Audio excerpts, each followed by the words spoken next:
సిద్ధాంతాల్లో మన పాత్ర ఏమైనా ఉందా, మన పాత్రతో మనం ఏమైనా పని చేయగలమా? ఇది ఇవాళ మనం ఎవరికి వాళ్ళు ఆలోచించి చర్చించుకోవాల్సిన అంశం. ఒక 3వ తరగతి క్లాసులో సార్ పాఠం చెప్తుంటే, సార్ మాట్లాడుతూ పాఠం చెప్తూ దాహం వేస్తే ఆ కింద వాటర్ బాటిల్ ఉంటే ఆ వాటర్ బాటిల్ తీసుకుంటే ఆ పిల్లవాడు అంటమాట, పక్క పిల్లవాడు, ఎదురుగొండ పిల్లవాడు, సార్ అది ముట్టకు సార్, అది మనోళ్ళది కాదు సార్, వాడిది సార్.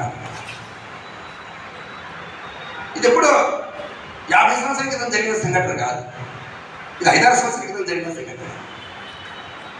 మరి దీనికి ఎవరు పరిష్కారం చెప్పాలి? ఆ టీచరే పరిష్కారం చెప్పాలి. దానికి కారణాలు చాలా ఉంటాయి. తండ్రి వల్ల కారణాలు ఉంటాయి, ఆ ఊళ్ళో ఉండే కుల రాజకీయాల వల్ల కారణాలు ఉంటాయి. కానీ పాఠం చెప్పి 8 గంటలు ఉండేటువంటి ఆ సారా పాఠశాల పరిష్కారం చూపించకపోతే అతనే ఈ సమాజానికి ఒక విద్రోహి, నిచ్చిన శక్తిగా మారుతాడు సమాజం. కాబట్టి మనమే ఇక్కడ కూర్చున్న వాళ్ళం, మనమే పరిష్కారం. ఈ పరిష్కారం ఎట్లా చూపించాలి? దేశమంతా తిరగాల, ఆదిలాబాద్ జిల్లా అంతా తిరగాలని అడిగాడు. మనం ఉన్న చోట, మన కుటుంబంలో, మన పరిసరాలు, మనం పనిచేస్తున్నటువంటి వ్యవస్థలో ఇట్లాంటి చిన్న చిన్న ప్రయోగాలు చేసుకుంటూ ఈ చేసేటువంటి మార్పు ఉంటే ఆ మార్పుతో దేశంలో ఒక రకమైనటువంటి వాతావరణం. మన తెలంగాణలో అంటరానితనం ఉందా లేదా? ఉంది. నేను ఎక్కడ ఎక్కువ ఉంది తక్కువ ఉంది కొన్ని విషయాలు చెప్తాను. 90% అంటరానితనం లేదు. 90%. ఆ జిల్లా పేరు ఖమ్మం జిల్లా. నీకు కనిపించదు ఖమ్మం జిల్లా. పెన్నుబల్లి అనే మండలం ఉంది, 23 గ్రామాలు ఉంటాయి. ఆ గ్రామాల అన్ని కులాలకి శ్మశానం ఒకటే. అన్ని కులాలలో ఆ శ్మశానం అంతే కనిపించదు. గుడి ఒకటే, గుడి కేంద్రంగానే అందరూ కనిపిస్తారు. 7 సంవత్సరాలుగా మన సమరసత ఒక 7 ధర్మాచార్యులు వరుసగా తీసుకొచ్చి కార్యక్రమాలు చేస్తూ దేవాలయం ఆధారంగా మనం చేస్తున్న పనుల వల్ల విశ్వాసం కలిగినటువంటి ప్రజలు, ముఖ్యమైన పెద్దవాళ్ళు, మహిళలు అందరూ కలిసి సామూహిక కార్యక్రమం చేస్తున్నారు. దీనికి ఏమైనా పెనుబలి మండలం చెప్పినా అట్లా ఖమ్మం జిల్లాలో 90%, 10% నుండి వచ్చింది. గమనించండి అవన్నీ కూడా. నేను 90% నేను గమనించిన మేరకి ఈ 6-7 సంవత్సరాల్లో మీకు ఒక అంటరాని తనము లేనటువంటి ప్రాంతమే అనిపిస్తుంది. అంటరాని తనం ఉన్నటువంటి 70% అంటరాని తనం ఉంటుంది. ఇంకా ఆ జిల్లా సంగారెడ్డి జిల్లా. సదాశివపేట, జహీరాబాద్, నారాయణఖేడ్, ఆందోళన. మీరు గ్రామాలకు వెళితే గ్రామాల్లో ఇప్పటికీ ఎస్సీ గుడికి రాదు. నేను వచ్చి ఇక్కడ కూర్చుంటే ఆ ఊరి పెద్ద మనిషి గుళ్ళో కూర్చుంటే వాళ్ళు బయట పెట్టారు. సాధ్యం వచ్చిన అభిమానం ఉన్న వస్తారు ఎస్సీ. ఇక్కడ లోపల రాకపోతే సార్ మీరు మాట్లాడండి సార్, మీరు మాట్లాడంటే వాళ్ళకి కోపమే లేదు. వాళ్ళకి హిందూ సమాజం మీద కోపమే లేదు. ఈ జమాన్ నుంచి వస్తుంది సార్, మేము ఇక్కడే ఉండాలనుకుంటారు వాళ్ళు. మీరు కూడా ఏమనుకుంటారు, రమ్మని పిలుస్తలేదు. వీళ్ళు కూడా వాళ్ళకి కోపమే లేదు. వాళ్ళు అక్కడే ఉండాలి, మేము ఇక్కడే ఉండాలి మీరు అనుకుంటారు. ఇది దేనికి పరిణామం దారితీస్తుంది అంటే, నేను చెప్తున్నాను కదా, జహీరాబాద్లో 200 గ్రామాల్లో ఎస్సీలో మాదిగా అనేటువంటి క్యాస్ట్లో ఇప్పుడు హిందువులు లేదు, మొత్తం క్రైస్తవులు. 2 పెద్ద చర్చలు వచ్చి సువార్తలు జరుగుతుండే. ఇప్పుడు ఎట్లా అయ్యారంటే హిందూ సమాజంతో కొట్లాడడానికి తయారయ్యారు. వాళ్ళంతా హిందూ సమాజం కొట్లాడారు అంటే పెద్దవాళ్ళు చేసినటువంటి పాపాలకి, పొరపాట్లకి వాళ్ళ నెక్స్ట్ ఎవరండి అంటే తర్వాతి తరం అతను బ్రతకడానికి ఇబ్బంది పడుతుంది సమాజం. ఒక చిన్న ఆశ్రమం ఉంది అక్కడ, బర్దీపూర్ ఆశ్రమం. ఆ స్వామీజీ చెప్తున్నారు ఏమని, నేను ఏదన్నా పాఠశాలకు నన్ను పిలిస్తే ఆ ఊర్లో ఉండే ఎస్సీని వ్యతిరేకిస్తారు, ఎస్సీకి కన్వర్టెడ్ క్రిస్టియన్స్ వ్యతిరేకిస్తారు. ఆయనకి పిలుస్తారు సార్, ఆ స్వామిని ఎందుకు పిలవాలి? ఆయన పిలిస్తే మా ఫాదర్ కూడా పిలవాలి, ఫాస్టర్ కూడా పిలవాలి. అంటే ఒకప్పుడు ఇప్పుడు చేస్తున్నా చేయబోయే అన్నిటికీ రాబోయే సమాజంలో ఒక ఉపద్రవం మన పిల్లలకి ఏర్పడుతుంది. అది మన ప్రత్యక్షంగా కనపడుతున్నటువంటి జిల్లా మెదక్ జిల్లా, సంగారెడ్డి జిల్లా. మరి దీని పరిష్కారం ఎవరు చూడాలి? కాబట్టి హిందూ సమాజం, ఈ దేశం అభివృద్ధి దేనిపైన ఆధారపడిందంటే ఈ దేశం యొక్క అభివృద్ధి హిందువుల పైన ఆధారపడింది. మరి ముస్లింలపైన ఆధారపడలేదా? మీరు ముస్లింలు అడగండి, ముస్లింలు ఈ దేశం గురించి మీరేమో ఆలోచిస్తున్నారు అడగండి. మీరు ఎవరన్నా మీరు అడగండి, చర్చించండి. దేశం గురించి ఆలోచిస్తున్నారు. నేను దేశంలో నన్ను మాట్లాడలేదు, మతం గురించి మాట్లాడుతున్నాను, అల్లా గురించి మాట్లాడుతున్నాను. మా ముస్లింలు అంతా నమాజ్ చేస్తున్నారు కదా, 5 సార్లు మాట్లాడుతున్నాను. దేశం యొక్క పురోభివృద్ధిలో నేను పరిచయాన్ని సంకల్పం తీసుకున్నట్టు మీకు ముస్లింలు కనిపించారు. అట్లాంటి నేను దేశంలో అంటే చర్చ రాదు. ఈ దేశంలో అనేటువంటి మాట చర్చకి రాదు. మతం అనేటువంటిది ప్రాధాన్యత. అవునా కదా? చెప్పండి, మీరు ఎన్ని చెప్పండి. కుల మతాలు లేని పదం వాడుతుంటాం మనం. ఏమంటే కుల మతాలకు అతీతంగా నువ్వు చెప్తున్నావు, కుల మతాలకు అతీతంగా ఈసారి చెప్తున్నాడు, కుల మతాలకు అతీతంగా. నేనేమంటే ఈసారి అంటే ఈ సలీం అనే సారు చెప్పమని చెప్పదా? మతాలకు అతీతంగా మనం ఆలోచించాలి. ఈ సలీం సార్ ఆలోచించాం. నువ్వంటున్నావు రాజిరెడ్డి సారు, లేకుంటే రాజరెడ్డి సారు. మనము ఆ మత్తులో ఉన్నాము సమాజంలో, కానీ అటుపక్కన సమాజంలో మతమే ప్రాధాన్యత ఇస్తుంది. నేనేమంటే మన హిందూ సమాజంలో మనం దేశం గురించి ఆలోచిస్తున్నాం, సమాజం గురించి ఆలోచించడం అంటే నేను వాళ్ళిద్దరిని పక్కన పెట్టి అంటలేను. ఏమైనా లోపాలు ఉంటే, ఏమైనా మచ్చలు ఉంటే, ఏమైనా దురభిప్రాయాలు ఉంటే, ఏమైనా దోషాలు ఉంటే ఎవరిలో అంటే హిందూ సమాజంలో ఉన్నాయి. ఎందుకు హిందూ సమాజం అంటే హిందూ సమాజము నిద్రపోయింది. హిందూ సమాజం నిద్రపోలేదంటే ఇది చాలా చాలా విషయాలు తెలుసు హిందూ సమాజానికి. అలా తెలుసుంటే ఎందుకు మన ఓట్లు 50% మంది హిందువులు ఎందుకు ఓటేశారు? 50% మంది హిందువులు ఎందుకు ఓటేశారు? చదువుకున్న వాళ్ళు ఉన్నారు కదా, అందులో ధనవంతులు ఉన్నారు కదా, పెద్ద పెద్ద ఫ్యాక్టరీలో పనిచేసేటువంటి వాళ్ళు, ఫ్యాక్టరీ నడిపించే వాళ్ళు కదా, ఎందుకు వచ్చి ఓటు వేయదు? రేపు దాని పరిణామాలు ఏంటంటే మీరు ఆలోచించండి. సమాజం ఎవరు వచ్చి ఓటేసారు తెలుసా అండి? ఎక్కడో దుబాయ్లో, ఎక్కడో మస్కట్లో, ఇక్కడ సౌదీ అరేబియాలో ఇక్కడి నుంచి వెళ్ళి పనిచేస్తున్నవాడు ₹1,00,000 పెట్టి టికెట్ కొని ఇక్కడికి వచ్చి ఓటు వేసాడు. ఎవరి కోసం ఓటు వేశాడు? మతం కోసం ఓటు వేశాడు. నేను మతం కోసం, హిందూ మతం కోసం ఓటు వేయమని చెప్పట్లేదు, హిందూ సమాజం గురించి కూడా ఓటు వేయమని చెప్పట్లేదు. దేశం యొక్క అభివృద్ధిలో భాగస్వాములై మా యొక్క రాజ్యాంగం నాకు ఇచ్చిన హక్కును కూడా ఉపయోగించుకునేటువంటి ఒక దౌర్భాగ్య స్థితి హిందువులు ఎందుకు ఏర్పడింది? కాబట్టి రేపు ఏదైనా దేశానికి ఏర్పడింది. మీరు ఏమనుకుంటారు? నరేంద్ర మోడీకో, లేకపోతే యోగికో, ఇంకెవరైనా ప్రధానమంత్రులు, ముఖ్యమంత్రి గురించి మాట్లాడతలేదు. హిందూ సమాజము రేపు విఫలమైతే ఎవరి మీద ప్రమాదం జరుగుతుంది? మన కుటుంబాలు కదా, మన కుటుంబాలు ఇబ్బంది పడతాయి కదా. జహీరాబాద్ దగ్గర ఒక గ్రామం ఉంది, చీలపల్లి గ్రామంలో ఒక 20-30 సంవత్సరాల నుంచి హిందువులే సర్పంచ్. మీకు ఈ రోజున తెలుసా అండి? ఈ రోజున హిందువులు 10% ఆ గ్రామానికి ఓటు వేయరు. వాళ్ళు ఓటు కూడా వేయరు, వీళ్ళ ఓటు కూడా వాళ్ళే వేస్తారు. నేను ఆ పక్క గ్రామానికి వెళ్ళి ఆ 10% ఉన్నటువంటి హిందువుల్ని ఒకరోజు పిలిచాను. ఇట్లండి, మీరు ఎదురుగా ఊళ్ళతో మాట్లాడలేడు కాబట్టి నేను ఈ పక్కన గ్రామంలో ఉన్నాను అని వాళ్ళ మిత్రులతో చెప్పండి. మధు సార్, నేను కనుక మీ దగ్గరికి వచ్చిన విషయం తెలిస్తే వాళ్ళు అంటారు సార్. నేను ఎప్పటి విషయం చెప్తున్నాను? ఔరంగజేబు కాలము, లేకుంటే ఇంకేదో తుగ్లక్ కాలం గురించి చెప్పట్లేదు. స్వాతంత్ర కాలం 75 సంవత్సరాలు పూర్తయి మన కళ్ళ ముందర మన హిందూ సమాజం ఇంత పెరిగితనంతో ఓపెన్గా చర్చించే స్థితి లేక, సమాజాన్ని సవరించే స్థితి లేక ఎందుకు ఈ విధంగా భయంతో బ్రతుకుతుంది? అందుకే మన పెద్దలు ఏం చెప్పారంటే మన హిందూ సమాజం బాగుపడాలి, దేశం బాగుపడాలంటే మన గొలుసులు చూసారు. ఆ గొలుసులు దానికంటే పట్టి అంటావా? ఏమంటుందా? చిన్న భాగం ఏమంటామండి? ఆ కొండలు ఉంటాయి కదా, కొండలు ఉంటాయి కదా. మన హిందూ సమాజం చాలా గట్టిది. దీనిలో ఉండే చాలా విషయాలు ఉంటాయి. వేదాలు జ్ఞానము, ఉపనిషత్తులు జ్ఞానము, భగవద్గీత సూక్తులు, రామాయణము, భారతము, ఇతిహాసాలు అన్ని గట్టిగా ఉన్నాయి ఆ కొండలంటే. కానీ ఒక కొండ బలహీనత ఒకటి, అదే అంటరానితనము, అదే కొలిపి పక్షి. మీరు దాన్ని వదిలిపెట్టి మిగతా అన్ని మాట్లాడుతున్నారు అనుకోండి, ఆ కొండ విరిగిపోతే ఇంత పెద్ద సమాజం ఏమవుతుంది ఆలోచించండి. సామాజిక సమరసత ఏం పని చేయదలుచుకున్నది అంటే ఆ కుండిని సవరించాలి, ఆ కుండిని బలంగా మార్చాలి సమాజం. ఇది బయటికి ప్రచారం చేయాల్సిన అవసరం కాదు, పత్రికల్లో ప్రచారం చేయాల్సిన అవసరం కాదు. ఇది మన ఇంటి నుంచి, మన వ్యక్తిగతమైనటువంటి మనసులో నుంచి ఈ రకమైనటువంటి కల్పనతో మన సమాజంలో పనిచేయాలి. అలా పనిచేయడం కోసం గతంలో అందరూ ప్రయత్నం చేశారు.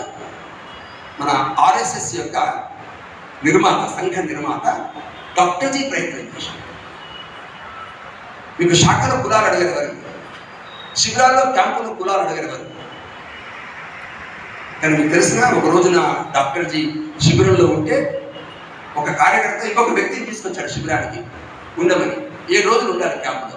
అతను వచ్చి అందరూ ఫోన్ చేస్తుంటే ఈయన చూశాడు, మా అమ్మ కోపడతా సార్ అందరితో కలిసి ఫోన్ చేస్తే. మా అమ్మ కోపడదు, మేము ఉండ సార్ అని అంటున్నాడు. మరి ఎట్లా చెప్పాలి? హిందూ సమాజం అంతా ఎవరి కులాల గురించి వాళ్ళు ఆలోచిస్తే మరి అందరం కలిసి ఎప్పుడు ముందుకెళ్తాం? డాక్టర్జీ కోపడలేదు. నీ సమస్య ఏంటి? నేను ఆర్ఎస్ఎస్ చాలా మంచి సార్, అన్ని విషయాలు ఈ కలిసి భోజనం చేయడం నాకు ఇష్టం లేదు సార్. మరి నువ్వు భోజనం ఎట్లా చేస్తావు? నాకు అవన్నీ తెలియస్తాను, నేను కలిసి మాత్రం భోజనం చేయను, అన్ని కార్యక్రమాలు పాల్గొంటాను. నేను ఇంటికి పోయి భోజనం చేస్తాను. అంటే ఇంటికి పోయి భోజనం చేయకు, ఈ రూమ్లో భోజనం చేసుకుని నీకు వంట సామాగ్రి, నీకు పొయ్యి అన్నీ ఇస్తాను. అట్లా ఇచ్చాడు క్యాంపులో. ఒకరోజు వంట చేసుకున్నాడు, తెల్లారి ఆ రూమ్లో లేడాలి. ఎక్కడున్నాడో వెతికితే అందరి మధ్యలో కూర్చొని భోజనం చేస్తున్నాడు. అది ఏమి నువ్వు ఇంటికి పోతా అంటే వంట చేసుకుంటాను అనుకున్నా, కానీ చూస్తుంటే నేనే అంటున్నాను వాళ్ళని, అందుకే అందరు కలిసి భోజనం చేస్తున్నాను. మీకు అర్థమవుతుందా? డాక్టర్జీ ఏమనలే ఎవరిని కూడా, ఎవరిని అనడు. డాక్టర్జీ నియమాలు, వ్యవస్థలు వృద్ధులే అందరి మీద అర్థం చేసుకోవడానికి అవకాశం ఇచ్చారు. అందుకే 1939లో డాక్టర్ బిఆర్ అంబేద్కర్ ఢిల్లీలో శాఖకు వచ్చాడు. శాఖకు వచ్చిన తర్వాత అందరిని చూసి ఏమన్నా తెలుసా, నేను బయట బ్యానర్లు కట్టుకొని తెల్లారి పేపర్లో ప్రకటనలు వచ్చి మేము అంటరానితనము, కుల వివక్షత వ్యతిరేకంగా ఉద్యమాన్ని నడిపిస్తున్నాం. కానీ మీరు ఎప్పుడూ మీ పేరు పేపర్లో చూడలే, మీరు దీనికోసం పనిచేస్తున్నారో తెలియదు. ఏమి చేయకుంటే ఈ 200 మంది 300 మంది అన్ని కులాల వాళ్ళని వచ్చి క్యాంపులు ఎట్లా ఉంటున్నారు? మీరు ప్రచారం చేయకుండా. మీరు డాక్టర్జీ ఒక నిశ్శబ్ద విప్లవాన్ని దేశంలో ప్రారంభించారు. సమాజం పై కనబడదు. అప్పుడు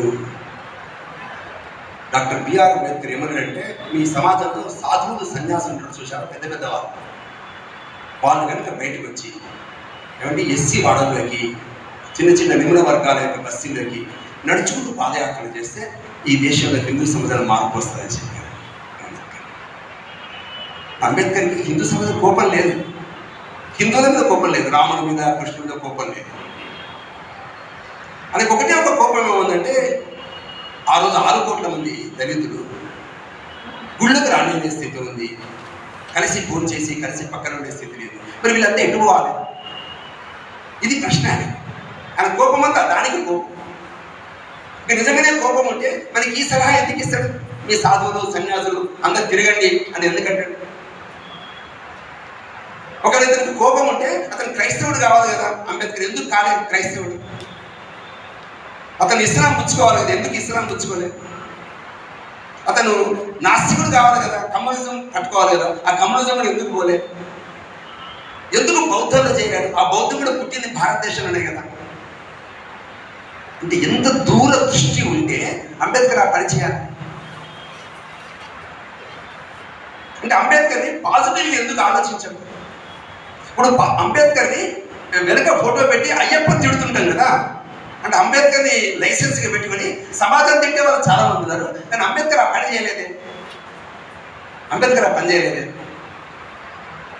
మన భారత రాజ్యాంగంలో ఒక అధ్యాయం ఉంటుంది, ఫండమెంటల్ రైట్స్, ప్రాథమిక హక్కులు అని ఒక అంశం ఉంటుంది, అధ్యాయం.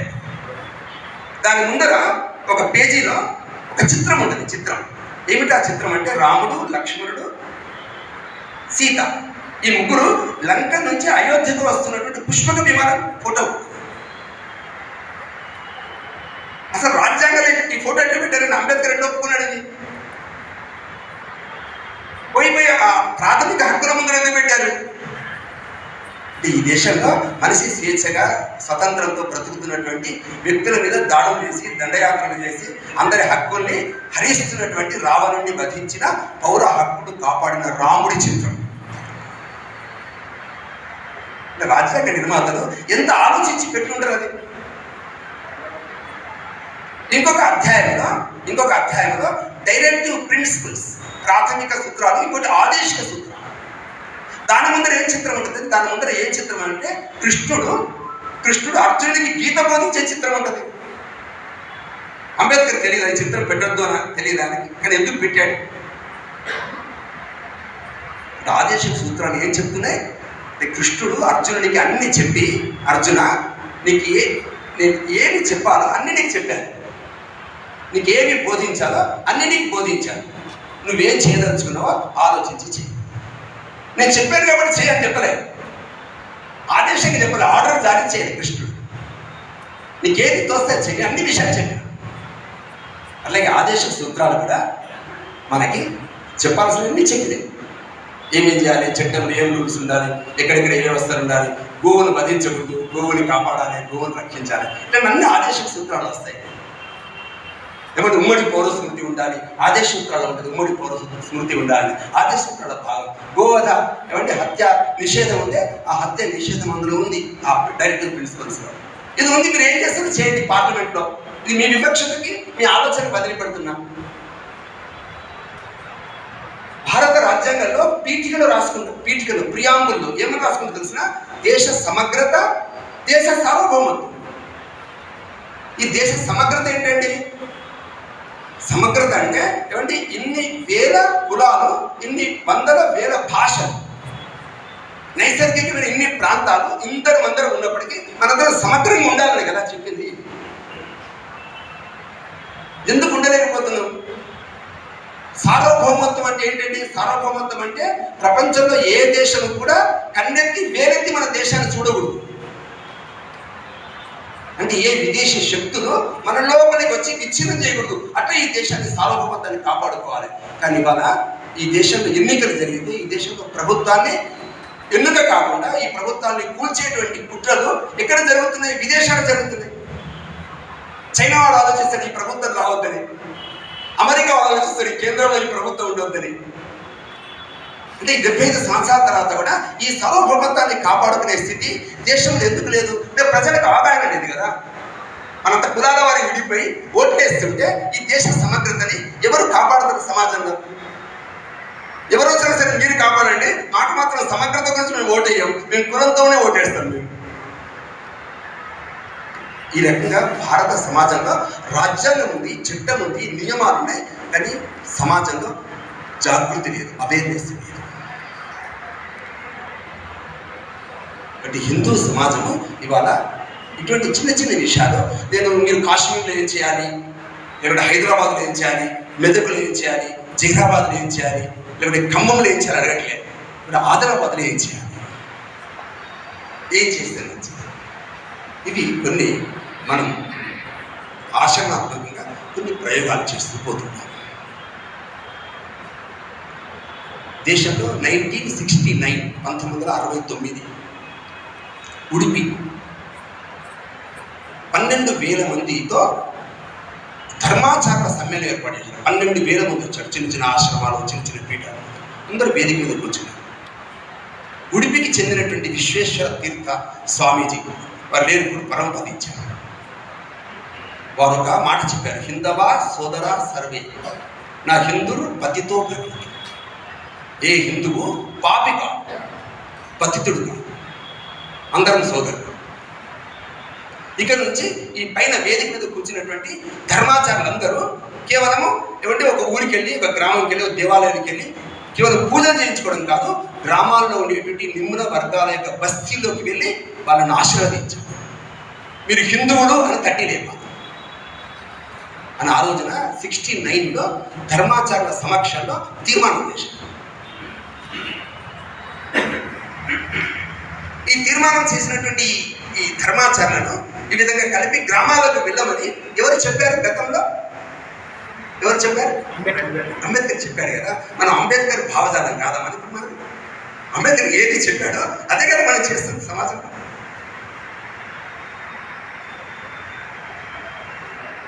మహాత్మా పూలే ఏమన్నారంటే, ఏమంటే ఈ దేవుడికి పూజ చేసే అర్హత ఒకే కులానికి ఎందుకు ఉండాలి, అన్ని కులాలు ఎందుకు పూజార్హత ఉండకూడదు అంటే, ఈ రోజున దేవాలయాల్లో అన్ని కులాలకు సంబంధించిన పూజారులు లేరా? ఉన్నారా లేదా? అన్ని కుల దేవతలందరికీ కేవలం బ్రాహ్మణులు పూజ చేస్తున్నారు. అందరు చేస్తున్నారు కదా. మార్పు వచ్చిందా లేదా సమాజంలో? మనమే 5,000 మందికి టీటీడీ సహకారంతో 250 గ్రామాలు ఎంపిక చేసి ఆ నిమ్మన వర్గాల బస్తీలో దేవాలయాలు నిర్మించి వాళ్ళకి శిక్షణ ఇచ్చి ఆ బస్తీలో పూజారులు నియమించి, ఒకవేళ ఆ పని మనం చేయకపోతే 100% వాళ్ళ క్రైస్తవం ఆంధ్రప్రదేశ్లో 100%. కానీ వాళ్ళ 280 గ్రామాల ఆధారంగా ఆ నిమ్ముల వర్గాలు ఎవరు కూడా క్రైస్తవులకు తెలియలేదు. మేము హిందువులకు సమాధానం ఇట్లా సంకల్పం చేసుకుని పనిచేస్తున్నటువంటి వ్యక్తులు సమాజంలో మనకు కనిపిస్తారు. కరీంనగర్ జిల్లా హుజురాబాద్ పక్కన మెట్టుపల్లి అనే గ్రామం ఉంది. హుజురాబాద్ పక్కన చిన్న మెట్టుపల్లి. శ్రీరామరెడ్డి అనే పేరు. ఇప్పుడు 80 సంవత్సరాలు.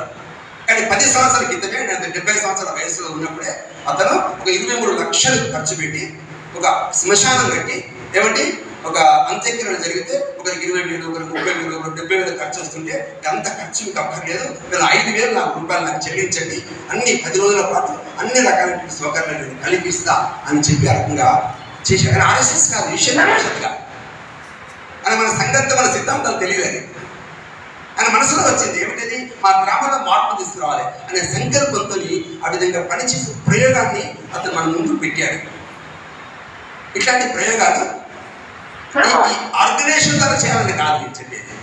ఎవరికి వాళ్ళు ఆ విధంగా దృష్టికోణం పెట్టి ఆలోచిస్తే మార్పు జరగదా? హైదరాబాద్లో ఎస్సీ సంఘాలు, దళిత సంఘాలు ఉస్మానియా యూనివర్సిటీలో అందరూ కూర్చున్నప్పుడు హిందూ సమాజం మీద దుమ్మెత్తి పొడుస్తుంటే, హిందూ సమాజాన్ని విమర్శిస్తుంటే, మీరంతా మనువాదులు, మీరంతా బ్రాహ్మణులు, మీరంతా ఆధిపత్యము, మీరంతా అగ్రవర్ణాల వాళ్ళు అని వాళ్ళ మధ్యలో ఎవరు కూర్చున్నారు? వాళ్ళ మధ్యలో చిలుకూరు బాలాజీ టెంపుల్ యొక్క అర్చకుడు రంగరాజన్ కూర్చున్నారు. అక్కడ ఆయన లేచి ఒక సంఘటన చెప్పాడు. ఇప్పటి సంఘటన ఇది 2,700 సంవత్సరాల కింద సంఘటన చెప్పారు.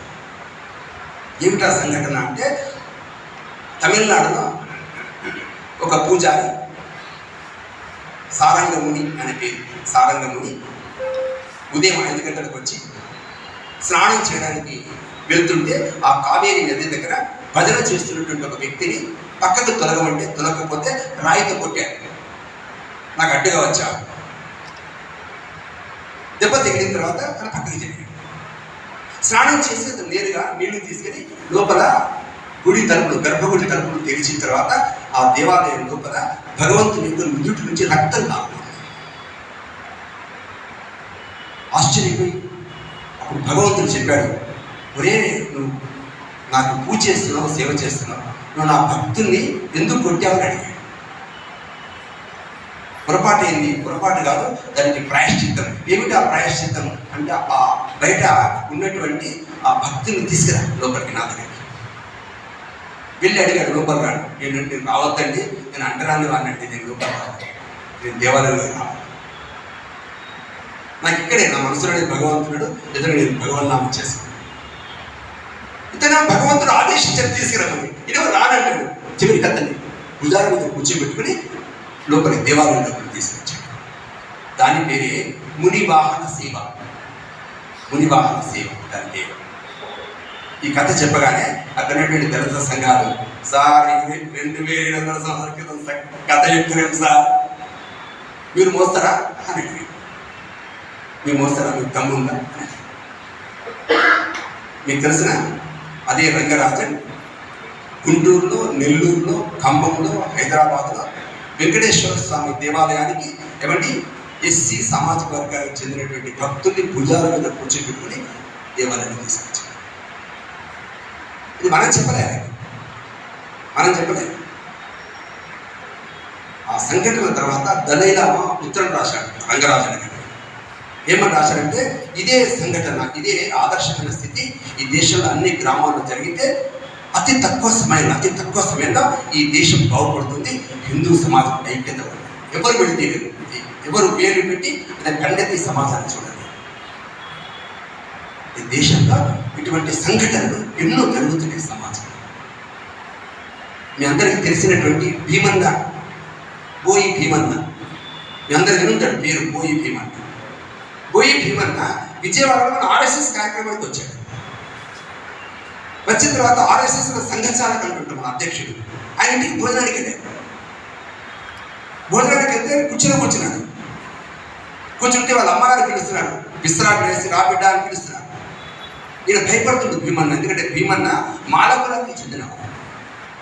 ఇదేంటి మరి ఈ కుటుంబంలో మనం మరి ఏమంటారు, ఆమెకు తెలియదు కావచ్చు నాకు అనుకుంటాడు పాపం. తెలియదు కావచ్చు పెద్ద ఆమెకి. ఆమె వయసు అయితే 70 సంవత్సరాలు. రాబాబు రా అని కూర్చున్నాడు. కూర్చుని, అమ్మ నా పేరు భీమన్న, నేను మాలకులానికి చెందిన.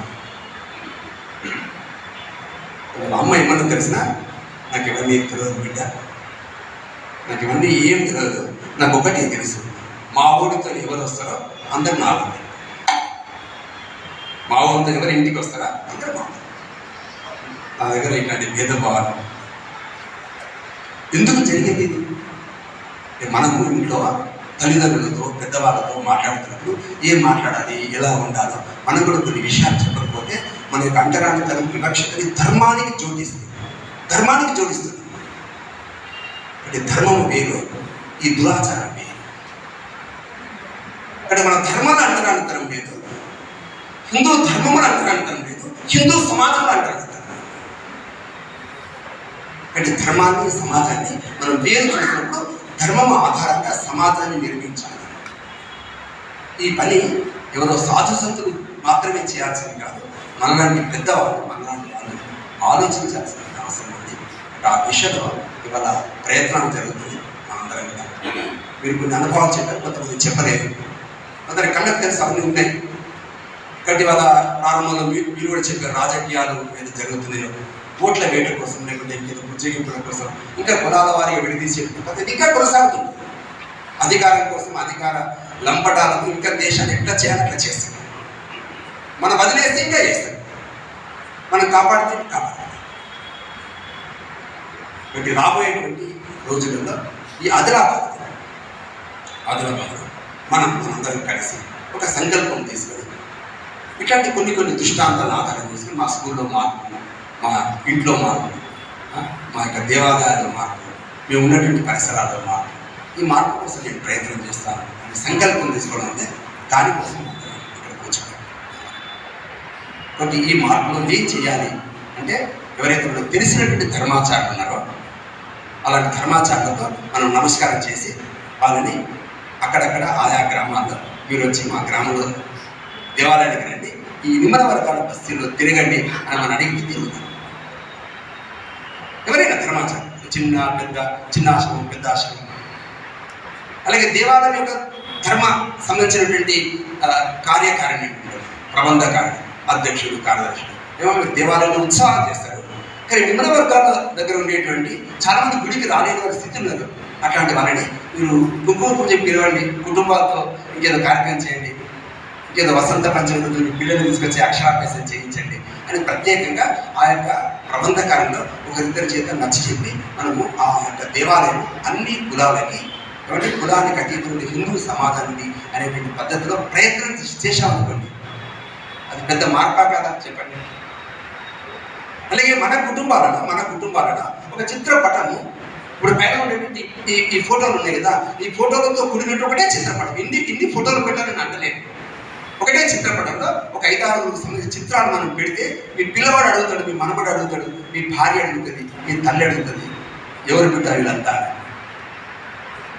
మీరు చెప్పారనుకోండి. ఒక సంత రవిదాస్ గురించి మీరు చెప్పారనుకోండి, అంబేద్కర్ యొక్క పాజిటివిటీ గురించి మీరు చెప్పారనుకోండి, సంత సేవాల ఈ యొక్క గోవుని ఎట్లా కాపాడండి మీరు చెప్పారనుకోండి, అప్పుడు ఏం ఆలోచిస్తారంటే ఇన్ని కులాల వాళ్ళు మన ధర్మ రక్షణ కోసం ఇంతమంది పనిచేశారు.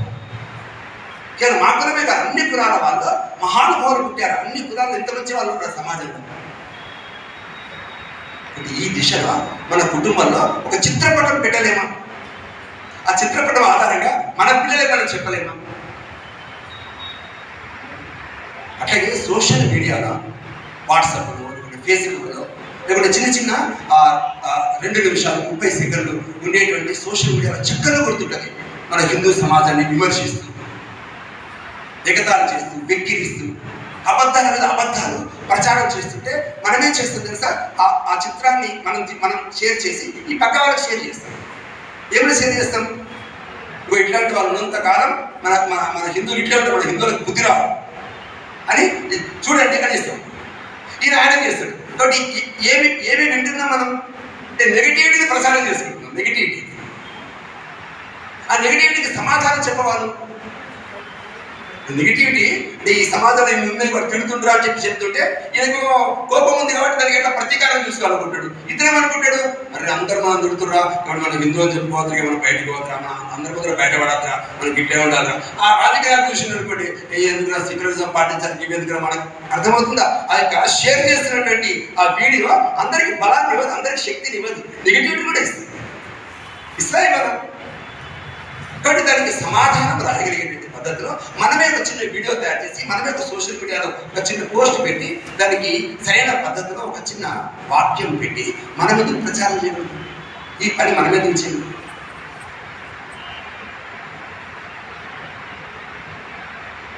కరీంనగర్ జిల్లాలో ఒక గ్రామం వేములకుర్తి గ్రామం. ఆ వేములకుర్తి గ్రామంలో కుల పెద్దలందరూ వేదిక మీద కూర్చున్నారు. మొత్తం ఊరంతా కూర్చుంది. ఆ కార్యక్రమం ఊరంతా. ఎందుకంటే ఆ సర్పంచ్ ఈ స్వాధ్యాయ సంబంధించిన వ్యక్తి, బట్ ఊరందరూ తీసుకొచ్చాడు. ఆయన బీజేపీని కాదే, పార్టీని వేరు, కానీ ధర్మము సంస్కృతి దగ్గరకు వచ్చేసరికి మనం ఇష్టపడతాడు. బట్ మన యొక్క వేదిక ఆధారంగా మొత్తం ఊరంతా కూర్చుంది. ఇటువంటి కార్యక్రమం అయిపోయిన తర్వాత ఈ పైన ఉండేటువంటి కులాల వాళ్ళందరూ కౌలించుకుంటున్నారు. కౌలించుకు ఏం చెప్తారు? ఇది పోచేయ సార్, పోచేయ ఈ మాల బస్తీలో, ఎస్సీ బస్తీలో ఉంటాడు. 30 సంవత్సరాల క్రితం ఈయన సొంత భూమిలో 1 ఎకరం భూమి మా బడికి ఇచ్చింది సార్. మా బడికి ఇచ్చి బడికి ఇచ్చి 30 సంవత్సరాలు కదా. ఇప్పుడు వేదిక మీద ఆయన ఎందుకు సన్మానం చేయలేదు? సమాజానికి ఎందుకు చెప్పాలి? మీకు అర్థమవుతుంది ఒక్క సంఘటన ఎంత మార్పు తీసుకొస్తుంది. అంటే ఆ నిమ్మల వర్గాల్లో పుట్టినటువంటి ఒక వ్యక్తికి అందరికీ పాఠాలు చెప్పాలి, అన్ని కులాల వాళ్ళందరూ చదవాలి అని ఒక ప్రభుత్వ పాఠశాల ఏర్పాటు చేసేటువంటి ఉదాహరణ హృదయం ఉంటే, ఆ హృదయం అందరికి ఉండాలా వద్దా అనేటువంటి సందేశము ఆ వేదిక మీద అర్థమవుతుందా లేదు? అందరికీ అందరూ ఉపన్యాసాలు జరుపుకోవచ్చు, కానీ అందరూ కూడా మంచివాళ్ళు ఉంటారు కదా సమాజంలో. అట్లాంటి వాళ్ళని మనం సమాజంలో గౌరవించడం, సన్మానించడం, వాళ్ళని ప్రజలకు పరిచయం చేయడం. ఇలా గ్రామాల్లో మనం పాఠశాలలో కావచ్చు, లేకపోతే ఆ గ్రామంలో అందరి పెద్దల్ని కలపడం కావచ్చు, ఈ పని మనం చేయాలి. ఆదిలాబాద్లో హాస్టల్స్ ఉన్నాయి. ఎస్సీ హాస్టల్స్, ఎస్టీ హాస్టల్స్ ఉన్నాయి, బీసీ హాస్టల్స్ ఉన్నాయి, గురుకులాలు ఉన్నాయి. ఇంకెక్కడ లేవు. కులాల వారిగా అన్ని హాస్టల్స్, స్కూల్ అన్ని మేము తెలంగాణలో ఉన్నాయి. ఇందాక చెప్పారు ఎవరు, అన్ని కులాల వారికి మొత్తం ఉన్నాయి. నువ్వు ఎంత చెప్తే అంత విడదీసేటువంటి సమాజం కనిపిస్తుంది. ఏమంటే అట్లాంటి చోటికి వెళ్ళి మనం ఎందుకు ఉపన్యాసం, ఎందుకు మాట్లాడకూడదు, ఎందుకు నచ్చ చెప్పకూడదు? ఎస్సీ హాస్టల్లో 70 మంది ఉంటారు, 100 మంది ఉంటారు. 6th నుంచి 10th వరకు ఉంటారు. నువ్వు ఎప్పుడు వెళ్ళవు. ఎవరు వెళ్తారు చెప్పండి? కమ్యూనిస్టులు వెళ్తారా? వెళ్ళరా? హిందూ సమాజాన్ని తిట్టి అంబేద్కర్ పేరు పెట్టుకుని సమాజాన్ని విచ్ఛిన్నం చేసేటువంటి వ్యక్తులు, యువకులు వెళ్తారా? వెళ్ళరా? చెప్పండి, వెళ్తారా? వెళ్ళరా? ఉపన్యాసాలు ఇస్తారా? కదా. ఆ పిల్లవాడు 6th నుంచి 10th వరకు ఏమంటే వాడు బయటకు వచ్చేసరికి వాడు పేద అంబేద్కర్ రావు పక్కన పెట్టండి, కానీ హిందూ సమాజం మీద వ్యతిరేకతతో ఉండేటువంటి ఒక స్థితి సమాజంలో ఏర్పడుతుందని చూస్తున్నామా లేదా? మనం అంతా ఒక గురుకుల నుంచి వచ్చిన వ్యక్తి, ఒక హాస్టల్ నుంచి వచ్చిన వ్యక్తి, మరి వాడు వచ్చి చెప్పి ఉపన్యాసం ఇస్తుంటే మనం ఎందుకు కలగకూడదు? మరి నువ్వేం చెప్పాలి? నేను సామాజిక సమరసత చెప్పాలి, RSS చెప్పాలి, వివేకానంద హిందుత్వం చెప్పాలి అని చెప్పట్లే. నువ్వెందుకు చెప్పకూడదు? ఏమని? డాక్టర్ బిఆర్ అంబేద్కర్ 10 డిగ్రీలు సంపాదించాడు, కష్టపడకుండా కాపీ కొట్టి సంపాదించాడు. కష్టపడ్డా లేదా? అవమానాలు పాలైనా లేదా? ఆ అవమానంలో పాలైన తర్వాత దేశానికి శత్రువైనా మిత్రుడైనా, దేశాన్ని సమగ్రతను సార్వభౌమతను కాపాడడానికి ప్రధాన పాత్ర పోషించిందా లేదా? నువ్వు ఆ విధంగా ఈ దేశ సమగ్రతలో, ఈ దేశం యొక్క అభివృద్ధిలో నువ్వెందుకు పాలు పంచుకోకూడదు? పాలు పంచుకోవడం కోసం ఎందుకు చదవకూడదు? కష్టపడి నువ్వెందుకు గొప్పవాడే కాకూడదు? చదువులు నువ్వెందుకు ఉద్యోగం సంపాదించకూడదు అని అతని కెరీర్ గురించి మాట్లాడలేవా? వాడు కూడా నెగిటివ్ చెప్పింది, వాడు నువ్వు నెగిటివ్ చెప్పమని అడగట్లేదు. కానీ మనలాంటి వాళ్ళు మన పాఠశాలలో అన్ని కులాల వాళ్ళు ఉంటారు, మన కాలేజీలో అన్ని కులాల వాళ్ళు ఉంటారు, కొన్ని హాస్టల్స్లో ఆ కులాల వాళ్ళే ఉంటారు. వాళ్ళందరి దగ్గర ఈ విషయాలు మాట్లాడడంలో తప్పే ఉంది. అంటే ఈ అంశం చాలా సున్నితం కదండి. ఇది మాట్లాడితే ఏమనుకుంటారో అని మనం భయపడుతున్నంతసేపు సమాజంలో వాడు బయటికి వ్యతిరేక శక్తులతో తిరుగుతున్నాడు కదా, వ్యతిరేక వర్గాల మధ్య తిరుగుతున్నాడు కదా. అది రాకుండా ప్రారంభంలోనే మనము ఈ యొక్క మందు ఎందుకు వేయకూడదు, ఔషధాన్ని ఎందుకు మనం వేయకూడదు, ఇట్లా హాస్టల్స్లో మనం ప్రయత్నం చేయడం అవసరం కదా. మన ప్రభుత్వ సంబంధించిన ఉద్యోగాల్లో ఎంఆర్ఓ ఉంటాడు, ఎంపీడీ ఉంటాడు, ఎస్ఐ ఉంటాడు, సిఐ ఉంటాడు, ఎస్పీ ఉంటారు. ఏమంటే ఈ ఊర్లో కుల ఘర్షణలు జరిగితే వీళ్ళే కదా వెళ్ళేది, ఎంఆర్ఓ కదా వెళ్ళేది, ఎంపీడీఓ కదా వెళ్ళేది, ఆర్డీఓ కదా వెళ్ళేది, ఎస్ఐ సిఐని వెళ్తారు కదా. వాళ్ళకి తెలిసే గ్రామంలో ఏ విధంగా కులపరమైనటువంటి ఘర్షణలు జరుగుతున్నాయో. నువ్వు వాళ్ళతో సంబంధాలు పెట్టుకుంటే, నువ్వు వాళ్ళతో మాట్లాడితే ఏమిటి ఆ గ్రామంలో ఘర్షణ జరిగినప్పుడు వాస్తవాలు లెక్కబెట్టి ఎటువంటి ప్రజాప్రతినిధుల, ఎమ్మెల్యేల, నాయకుల యొక్క ప్రలోభాలకు లొంగకుండా ఆ గ్రామాన్ని ఏమంటే సామరస్యతతో మార్చి కూర్చోబెట్టి మాట్లాడేటువంటి అర్హత వాళ్ళకు ఉంటుందా ఉండదా? మరి వాళ్ళకి ఎవరు చెప్పాలి? ఆ ఎంఆర్ఓకి ఎవరు చెప్పాలి? ఆ ఆర్టీఓకి ఎవరు చెప్పాలి? ఆ ఎస్ఐకి ఎవరు చెప్పాలి? ఆ సిఐకి ఎవరు చెప్పాలి? మనం చెప్పాలన్నా వద్ద? ఎవరైనా మానవులే కదా, చెప్పకపోతే వాళ్ళకి మాత్రం ఏం తెలుస్తుంది? ఇట్లా ప్రభుత్వ ఉద్యోగాలు చేసుకున్నారు ఒక డాక్టర్, ఒక అడ్వకేట్, ఏవైతే ప్రొఫెషనల్స్ చాలా మంది ఉన్నారో వాళ్ళ దగ్గరకు వచ్చే క్లయింట్స్, వాళ్ళ దగ్గరకు వచ్చే పేషెంట్లు ఉన్నాయో అట్లాంటి పేషెంట్ ఎవరు వస్తారండి? క్లయింట్స్ ఎవరు వస్తారు? అన్ని వర్గాల వాళ్ళు వస్తారు, అన్ని ప్రభుత్వ ఉద్యోగాల వాళ్ళు వస్తారు, అన్ని కులాల వాళ్ళు వస్తారు. వాళ్ళతో ఈ విషయాలు ప్రస్తావిస్తున్నప్పుడు ఏమంటే నీ దగ్గరకు వచ్చి ఆ పన్ను పెట్టించుకుంటాడు, కానీ పక్క అతని ఈ దేశాన్ని వ్యతిరేకించే వ్యక్తే ఉంటాడు. ఎందుకంటే ఆయనకు అనుభవాలు జరిగినాయి, ఆ విషయాలే మాట్లాడుతుంది. ఒక్కసారి నువ్వు కదిలించిన అనుకోండి, సారు దేశం అంతా మొత్తం చెడిపోయింది సార్, ఈ దేశం బాగుపడదు సార్ అంటాడు. ఒకవేళ డాక్టర్ మనవాడే ఉంటే అట్లా ఎందుకు అంటున్నావు అంటే, మా ఊరు ఇట్లా జరిగింది సార్ అంటే, మరి మా ఊరు అట్లా జరగలేదే, మా ఊళ్ళో మంచిగానే ఉన్నదే, మీ ఊళ్ళో ఎందుకు అట్లా జరిగింది? ఈ రకంగా కొన్ని ఓపెన్గా మనవాళ్ళు వాళ్ళంతా కులము వేరు కావచ్చు. మనం మాట్లాడడం ప్రారంభిస్తే వాళ్ళు అప్పుడప్పుడు తిడుతుంటే మనకు బాధ అనిపిస్తున్నది. నిన్ను తిడుతున్నా అనుకోకూడదు, నిన్ను తిడుతున్నట్టు భావించు. నన్ను తిడుతున్నా అనుకోండి, నన్ను తిట్టట్లే. హిందూ సమాజంలో లోపాలు, వికృతులు, వికారాలు, దోషాలు ఎత్తి చూపించి తిడుతున్నాడు.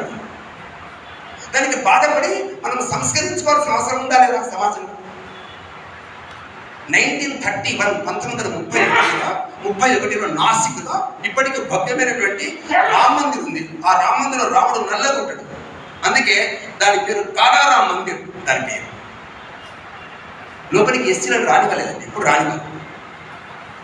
31లో డాక్టర్ బిఆర్ అంబేద్కర్ ఎదురుగా నెల రోజుల పాటు సత్యాగ్రహం చేశారు. అవసరమే ఉందండి, ఎందుకు సత్యాగ్రహం చేయాలి? ఇప్పుడు అందరూ క్రైస్తవులతో కలిస్తే ఎవరైనా వద్దన్నారా? ముస్లింలో కలిస్తే వద్దన్నారా? ఆ వచ్చిన వేరే మంది తర ఎందుకు గుడికి ఎదుగురా, మనం పోయి క్రైస్తవులు కలుద్దాంపా అంటే కలిసే వాళ్ళే కదా. కానీ ఎందుకు అనలే? ఎందుకు లోపల రావాలని ఎందుకు జిద్దు చేస్తున్నాడు? జిద్దు ఎందుకండి? దేవాలయాలకు రావాలని జిద్దు ఎందుకు? ఆ జిద్దుని మనం పాజిటివ్గా ఆలోచించాలా, ఏమైనా మా గుడికి వస్తారా అని నెగిటివ్ ఆలోచించాలా? మీకు అర్థమవుతుందా లేదా? అంటే డాక్టర్ బిఆర్ అంబేద్కర్ క్రైస్తవులు కాకుండా, మిగతాడు కాకుండా ఆ గుడికి వెళ్ళాలి అనేటువంటి జిద్దు చేస్తున్నాడే ఆ హిందూ సమాజంలో మమ్మల్ని భాగస్థులు చేయండి అని వేడుకుంటే, సత్యాగ్రహాలు చేస్తే, ధర్నాలు చేసినప్పుడు ఒప్పుకునేటువంటి ఒక హిందూ సమాజం ఆ రోజున ఉందా లేదా? అది వాస్తవా కాదా? అది ఒప్పుకోవాలి వద్దా మనం? ఆయన ధర్నా చేస్తుంటే నువ్వు బాధపడుతున్నావు ఎందుకు? ఏ పూజారి లోపలికి రానివ్వలేదో ఆ పూజారి మనవడు తర్వాత ఆ గ్రామంలో ఉండే అందరి కులస్తులను పిలిచి దంపతులతో సహా యజ్ఞము చేయిస్తే, హోమము చేయించి మా తాత పొరపాటు చేశాడు. మా తాత నేను ఒక మనవడిగా ఆ పొరపాటు నేను దిద్దుకుంటున్నాను, నేను ప్రాయశ్చిత్తం చెందుతున్నా. ఆ పొరపాటు చేయాల్సింది లేకుండే జరిగింది పొరపాటు. ఈ రోజు నుంచి ఎటువంటి భేదభావం లేకుండా అందరూ దేవాలయాలకు రావాలన్నటువంటి ఒక సంకల్పంతో మనుమడు పనిచేశాడు. ఇక్కడ అంబేద్కర్ ఆ రోజున సత్యాగ్రహం చేసి చరిత్రలో ఆ ఘట్టం మిగలకపోయి ఉంటే వాళ్ళ మనమడు ఈ సంకల్పం తీసుకునేవాడా? దీంట్లో సమాజంలో ఇంత మార్పులు జరుగుతున్నాయో ఆ మార్పుల్లో మనము భాగస్థులం. పరివర్తన నా నుంచి ప్రారంభించాలి. ఇది కష్టమైతే కాదు. మీరు గుర్తుపెట్టుకోండి, ఈ ఎస్సీ వర్గానికి చెందినటువంటి ఈ వ్యక్తి నా దగ్గరికి వచ్చి గంట సేపట్లో 45 నిమిషాలు హిందూ సమాజాన్ని తిడుతూ కూర్చుంటాడు ఆవేశంతో. బాధపడదు. 45 నిమిషాలు అని చెప్పిందల్లా విను. ఇవాళ 45 నిమిషాలు చెప్పాడు, రేపు 30 నిమిషాలు చెప్తాడు, ఇంకోసారి 15 నిమిషాలు చెప్తాడు, ఈ 4 సార్లు చెప్పాడు. ఎందుకు చెప్పండి? చెప్పాల్సిందే చెప్పాడు. మొత్తం ఉన్నంత కక్కండి. ఎందుకంటే చిన్నప్పటి నుంచి ఎన్ని అవమానాలు పాల్గొంటుండు, ఎన్నెన్ని చూసిండు, మొత్తం చెప్పిండు. ఎందుకు నీకు చెప్పిండు? నీకెందుకు చెప్పిండు? మీరు హిందూ అంటుంటారు, నేను హిందువులం అంటుంటారు మీరంతా. కాబట్టి మీరు క్రైస్తవులు చెప్పేవాడు కాదు కదా, మీరు ముస్లింలు అయితే చెప్పేవాడు కాదు కదా. మీరంతా హిందూ అనే పదాన్ని వాడుకుంటూ భారత్ మాతకి చేయాలి, దేశం గురించి మాట్లాడతారు కదా. కాబట్టి మీకు చెప్పిండు. మీకు చెప్పినప్పుడు దాన్ని పాజిటివ్గా స్వీకరించాలి కదా. కాబట్టి 45 నిమిషాలు మనం విని 10 నిమిషాలు వీటి పరిష్కారంలో మనం ఏం చేద్దాం చెప్పు అని ఆయన అడిగితే ఆయన పరిష్కారం చెప్తాడు. నువ్వు చెప్పకు, మరి ఏం చేద్దాం చెప్పబ్బా, నువ్వు అన్నీ అన్నావు కదా, చెప్పని ఏం చేద్దాం చెప్పు. బయటపడా. అంటే నేను ఎందుకు చెప్తున్నానంటే కొన్ని విషయాలు మనం వినడానికి, చర్చించడానికి బాధ అనిపించవచ్చు, మాట్లాడడానికి, చర్చించడానికి కొన్ని ఇబ్బంది అనిపించవచ్చు.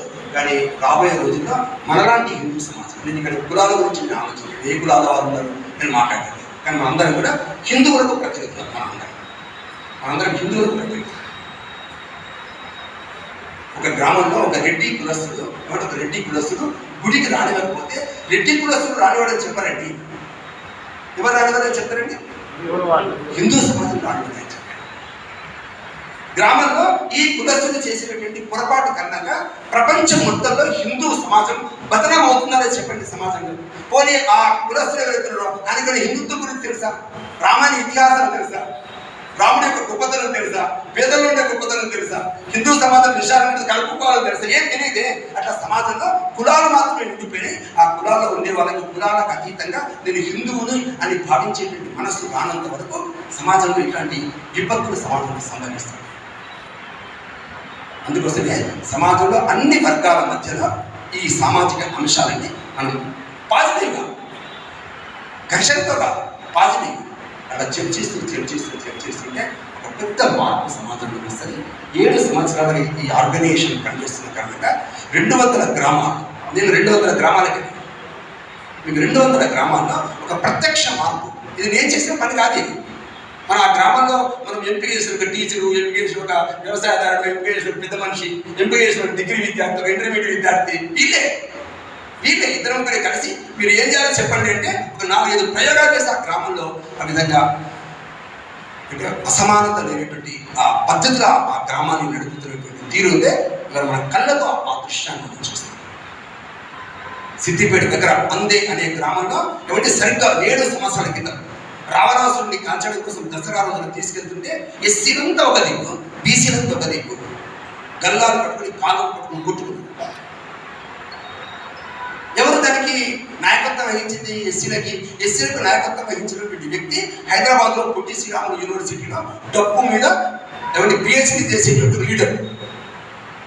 మొత్తం 7 బయటలు అది పెట్టబట్టే కొట్టుకుంటారు. మీకు తెలిసిన 7 సంవత్సరాల తర్వాత ఈ రోజున మనం చేస్తున్నటువంటి కార్యక్రమాలు, శివరాత్రి రోజున ఊరంతా అక్కడ కార్యక్రమం జరుగుతుంటే ఏ లీడర్ 7 సంవత్సరాల క్రితం ఏమండి ఆ పనులు చేశాడా? ఇప్పుడు ఆ లీడర్ ఆ ఊళ్ళోకి రాడు, వాడితే ఆ ఊరు అక్కడ రాడు. ఎందుకు రాడు అంటే ఎస్సీలు తీసుకుని అందరూ కలిసిపోయారు, అందరూ హిందువులు ఫీల్ అవుతున్నారు. 7 సంవత్సరాల పని కారణంగా మనం కొట్టుకోకూడదు, మనం కులాల వారు విడిపోకూడదు, ఎవరు ఉంటే మనమే సాధించుకోవాలి అనే సంకల్పంతో ఉన్న కారణంగా ఎవరైతే చిచ్చుపెట్టడం కోసం యూనివర్సిటీ విద్యార్థులు వస్తున్నారో వాళ్ళందరినీ పక్కన పెట్టేటువంటి ఒక మంచి ఉదాహరణ మీకు ఆ గ్రామంలో కనిపిస్తుంది. ఇప్పటికీ ఇట్లా 1-2 చెప్పాను. ఇట్లా ఒక 10, 20, 30 ఇవన్నీ వ్యక్తిగతంగా ఇద్దరు ముగ్గురు పిల్లలు చేస్తున్నటువంటి యువకులు చేస్తున్న పని, ఒక పెద్ద మనుషులు 10 మంది కలిసి ఇది చేస్తున్న పని. అలాగే ఆదిలాబాద్ లాంటి చోట, ఆదిలాబాద్ చోట ఇవి కాలేజీ అండి, ఇక్కడ నలంద కాలేజీ.